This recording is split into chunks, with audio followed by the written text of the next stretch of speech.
class. So in this unit, we're going to be looking at the use of flashbacks in literature and what that means for the series of events in a story. This whole unit, we're going to be able to identify different flashbacks in various stories and how they change the sequence of events in a story and how we can put them into chronological order in a timeline. Today, our focus is going to be on just defining what a flashback is and being able to identify examples of that in literature as well as in film, because those are some things that are a little bit more relevant and things that you might be able to recognize examples of that you've already seen without even knowing it. So today I kind of just want to touch on what a flashback is. A flashback is essentially a memory used to kind of provide further information about a character or an event in the past that's related to what's going on in the present time of the story or in the future time, something that they want to explain that has kind of an important reference to the story as a whole.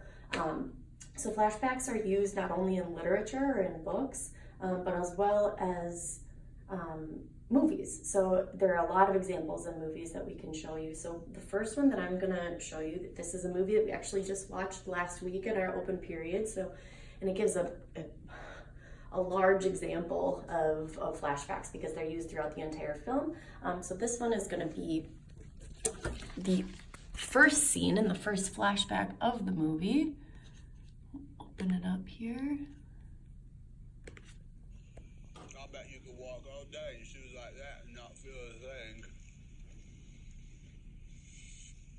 I wish I had shoes like that. My feet hurt. Mom always said there's an awful lot you can tell about a person by their shoes. Where they go, where they been.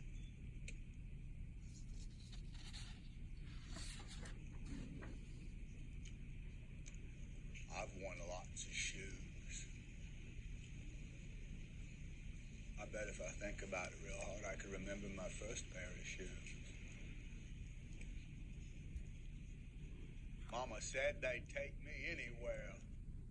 She said they was my magic shoes. All right, Forrest. Open your eyes now.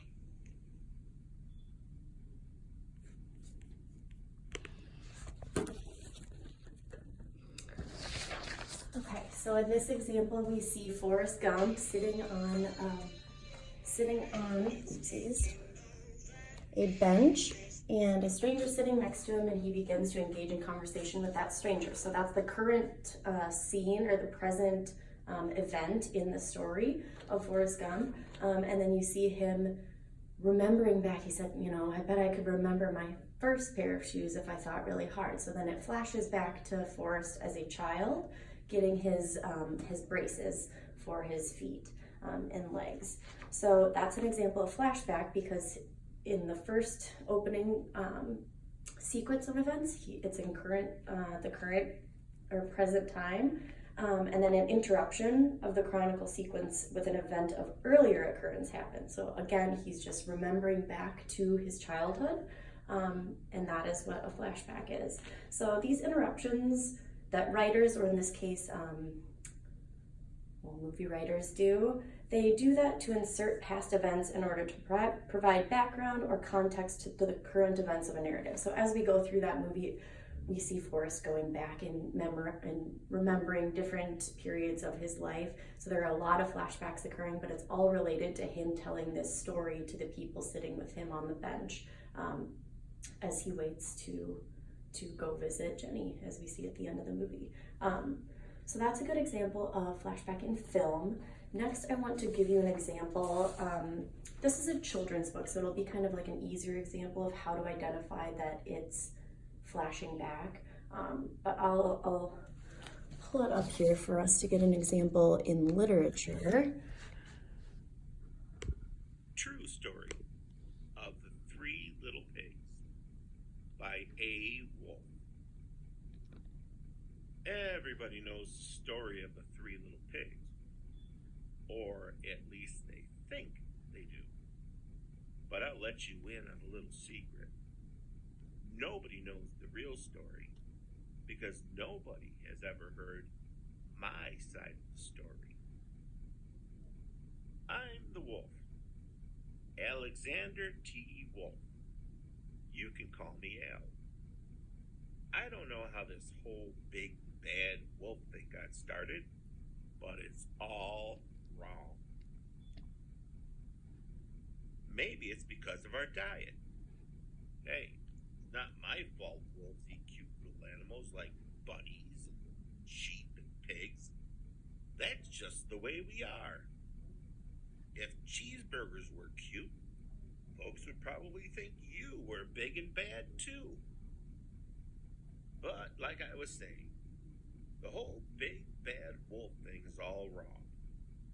The real story is about a sneeze and a cup of sugar. This is the real story. Way back in Once Upon a Time, I was making a birthday cake for my dear old granny. I had a terrible sneezing cold. I ran out of sugar. So I walked down the street to ask my neighbor for a cup of sugar.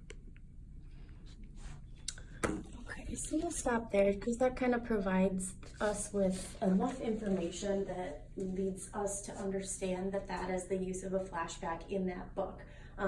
So in that book, the narrator, the person that is telling the story, is the wolf, and he uses a flashback to recall the day that he became known as the big bad wolf, and he wants to tell his side of the story. So he's reminiscing on that day and how he viewed it going. The use of flashback in this instance is it sets the stage for the entire rest of the story to be told in a flashback or in a memory, and then it comes back at the end. We can revisit that in a little bit here, but it comes back at the end and he comes back to conclude why he feels as though he was framed. So we'll get to that, but he uses flashback in remembering his side of the story and wanting to be able to tell his side of the story for that. So I've given you a couple of examples here, and I kind of want you to get the opportunity. You guys can pull out your Chromebooks and kind of search. I'm assuming that like some of the easier things for you to find are going to be films that are examples that use flashback. There are a lot of movies that use it. So I want you guys to kind of search and get an understanding of what flashbacks look like, even in film, or if you can find a book that uses flashbacks as well, or can think of one and an example of it.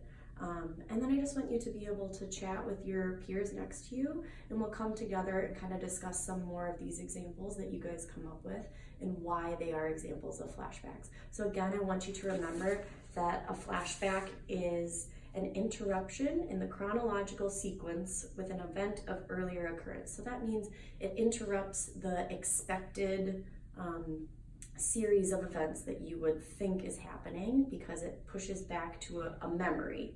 And these interruptions are what writers do to insert past events, and they provide background or context to the current events of a narrative.